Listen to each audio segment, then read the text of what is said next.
અમદાવાદમાં સામે આવ્યો છે ઓપરેશન બાદ અંધાપા કાંડ। કારણ કે અમદાવાદના માંડલમાં આંખની હોસ્પિટલની મોતિયાના ઓપરેશનમાં બેદરકારી સામે આવી છે।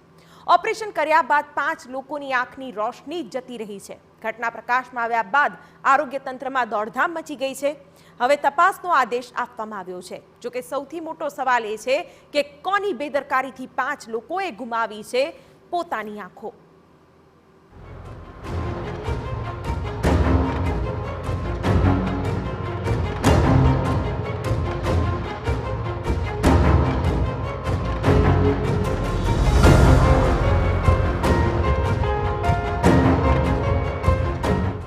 કોની બેદરકારીથી ગઈ આંખની રોશની? સારવારમાં કેમ જોવા મળી કચાસ? હવે દર્દીઓનો અંધાપો ક્યારે થશે દૂર?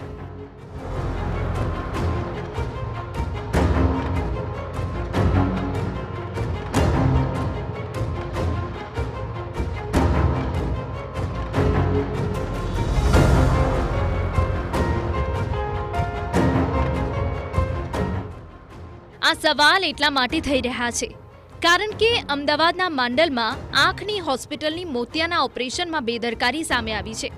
ટ્રસ્ટ સંચાલિત શ્રી રામાનંદ આંખની હોસ્પિટલમાં મોતિયાના ઓપરેશન બાદ 17થી વધુ દર્દીઓને ઇન્ફેક્શન લાગ્યું છે અને 5 દર્દીઓને આંખે દેખાવાનું જ બંધ થઈ ગયું હતું। સૌથી પહેલા દર્દીઓના મુખેથી સાંભળો તેઓની આપવીતી, જે બાદ આપને બતાવીશું સરકારે આ મામલે શું કાર્યવાહી કરી છે। 10 તારીખે ઓપરેશન કરવા આવ્યા, પછી 2 દાડા દેખાણું, ત્રીજા દાડે બંધ થઈ ગયું। પછી શનિવારે આવ્યા, શનિવારે એના દેખાણું, ટેપા પાડવાનું ચાલુ પણ કઈ ફેર પડ્યો નહીં। દેખાતું જ નહીં। ગમે તે કરો અમારી આંખ હાજી કરી નાખો। સોમવારે અહીંયા લાયા તો સોમવારના કાલના અહીંયા છે, કાલે સોમવારના દિવસેના અહીંયા છે। આજ તારીખ સુધીમાં હજુ સુધી કોઈ આંખની કોઈ રિકવરી આવી નથી। હજુ આંખમાં દેખાતું નથી। એક દુખાવાની રાહત થઈ ને પાણી આવતું એ બંધ થઈ ગયું, બાકી આંખમાં દેખાતું નથી। એવા તો અનેક દર્દીઓ, 12 દર્દીઓને આ જ પ્રોબ્લેમ છે, દેખાતું નથી। ટોટલ કેટલા દર્દીઓ છે? ટોટલ દર્દી કાલે સાંજે 5ને રિફર અમદાવાદ કરેલા અને અહીંયા હાલમાં સ્થળમાં છે। શ્રી રામાનંદ આંખની હોસ્પિટલમાં ઓપરેશન કરાવનાર દર્દીઓ સુરેન્દ્રનગર, પાટણ અને અમદાવાદ જિલ્લાના છે। કુલ 25 દર્દીઓનું ઓપરેશન કરવામાં આવ્યું હતું, જેમાંથી 17 દર્દીઓને ઇન્ફેક્શન લાગ્યું હતું, જેમાંથી 5 દર્દીઓને દેખાવાનું બંધ થઈ જતા અમદાવાદ સિવિલમાં ખસેડવામાં આવ્યા હતા। આ ફરિયાદ આવ્યા બાદ આરોગ્ય વિભાગ દોડતું થયું છે। આ મામલે માંડલ ચીફ ઓફિસરે તપાસ શરૂ કરી છે। સમગ્ર મામલાની તપાસ માટે એક કમિટીની પણ રચના કરવામાં આવી છે, જેમાં આંખના નિષ્ણાંતોનો સમાવેશ કરાયો છે। પ્રાથમિક તપાસમાં ખુલાસો થયો છે કે કુલ 103 જેટલા દર્દીઓને ઓપરેશન કરાવ્યા હતા। આ તમામનું ફરીથી સ્ક્રીનિંગ કરવામાં આવશે। જે પણ બાબત હોય એ બાબત માટે સરકારશ્રી તરફથી એક એક્સપર્ટ કમિટીની રચના થઈ છે। એ કમિટીની અંદર M&J ઓપ્થેલ્મિક ઇન્સ્ટિટ્યૂટના એક્સપર્ટ ડૉક્ટર મિત્રો પણ અમારી સાથે આવેલા છે। 1 તારીખથી તે 10 તારીખ સુધીમાં જે 103 ઓપરેશન થયેલા હતા, જે અલગ અલગ જિલ્લાના પણ હતા, જેમાં અમદાવાદ, સુરેન્દ્રનગર જિલ્લાના મોટાભાગના દર્દીઓ હતા, એ લોકોનું સ્ક્રીનિંગ પણ કરવામાં આવશે।